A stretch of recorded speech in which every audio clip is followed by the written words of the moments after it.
I'm going to die.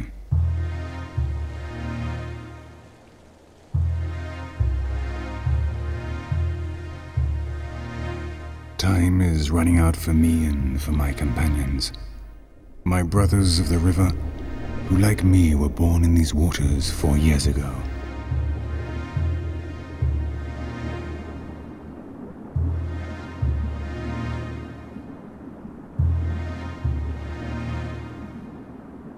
Our lives are coming to an end after a long, dangerous journey, but we have made it to here, to the place where we first emerged into the world, the place we have chosen to die, our beloved Alaska.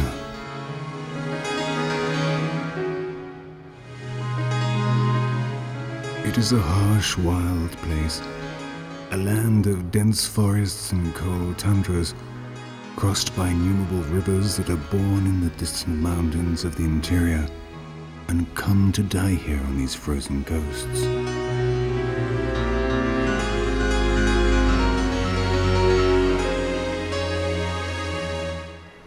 We left these waters some time ago, when we were still young, and now we have returned to swim from the sea back up our rivers.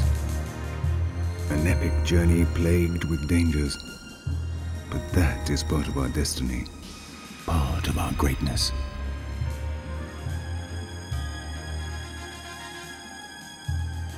In a land as harsh as this, which gives you no second chances, our arrival is the key to the continuity of life. Before we die, we will leave behind on the riverbed the seed of future generations of salmon. And at the end of our long journey, our old but nutritious bodies will serve as food for the large animals of this land, fattening them up, giving them the reserves they need to survive the terrible Arctic winter.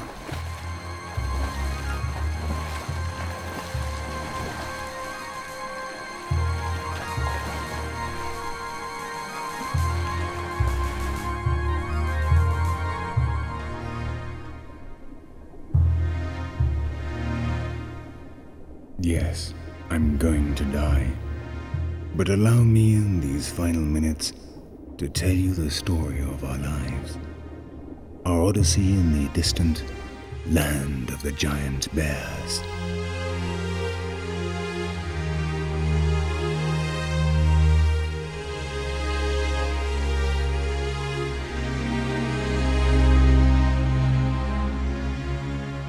In the far northwest of the American continent stretches a land some 1.5 million square kilometers in size. Only 600,000 people inhabit this region, where the frozen tundra, the coniferous forests, and the mountains dominate a landscape which in some places has never been trodden by man. It is an inhospitable region where life must make the maximum advantage of the few warm months, after which the cold and the snow will once more take over the land.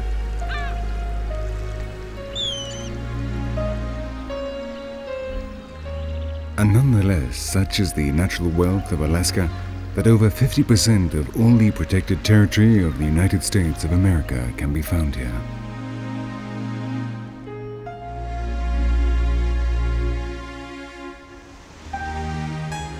Its waters are full of krill, the small crustaceans that forms the basic diet of many marine animals. Such a delicious feast that every summer the humpback whales travel over 3,000 miles from the warm waters of Hawaii in order to eat their fill. And only the cold forces them to return to the south.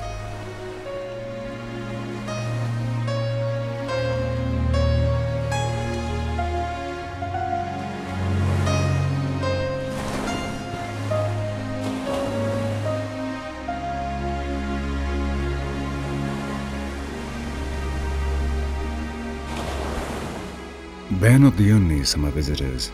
In a land dominated by ice, few species can survive the hardships of winter. When the cold sets in, food becomes scarce, and hibernation or immigration are the only possible alternatives. The only thing that grows in the winter are the glaciers high up in the mountains. The snows feed the glacier valleys, and their gigantic tongues of ice can advance a few more centimeters on their slow descent to the sea.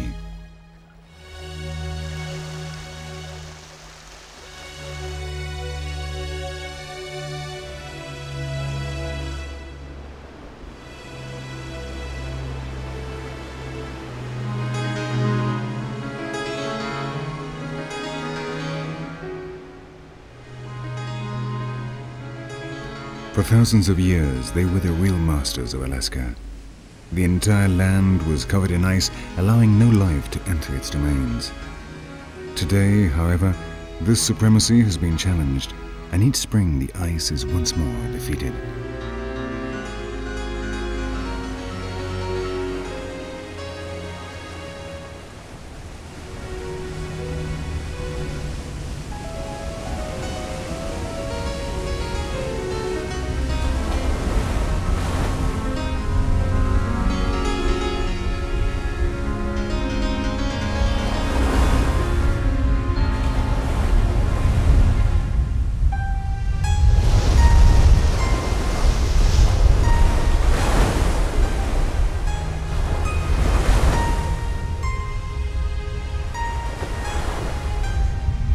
Little by little, the surface of the land is covered in blocks of ice, which began their slow journey towards the sea over 1,000 years ago.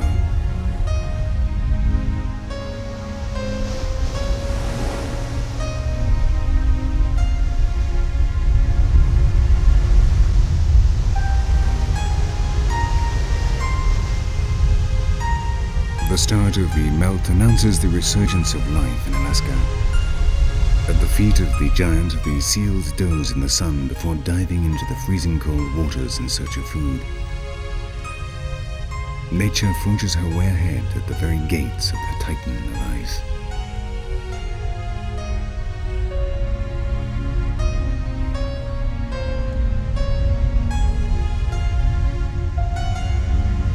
From this time on, the land undergoes a rapid transformation. With the increase in temperature, the layer of snow that had covered the landscape shrinks back, and the vegetation begins a race against the clock to complete its life cycle in the few available months.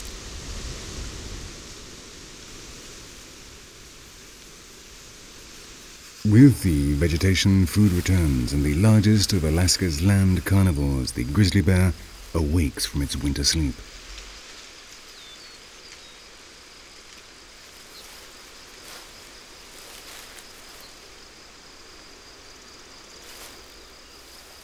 5 months spent in the darkness in his den, 5 months of fasting, which are now coming to an end.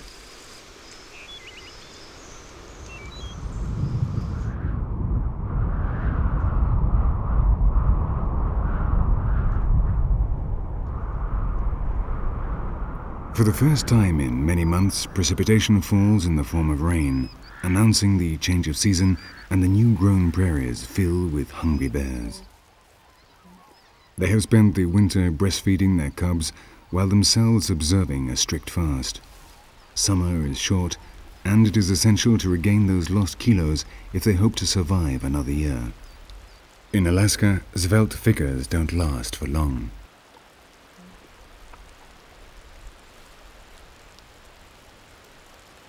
The grizzly bear belongs to the same species as the European brown bear, but its better diet enables it to grow much bigger.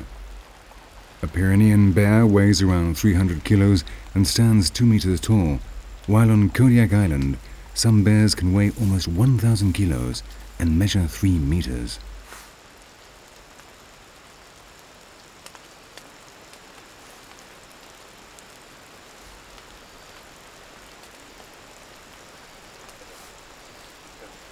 The cubs remain with their mother for 3 years, after which their life of solitude begins.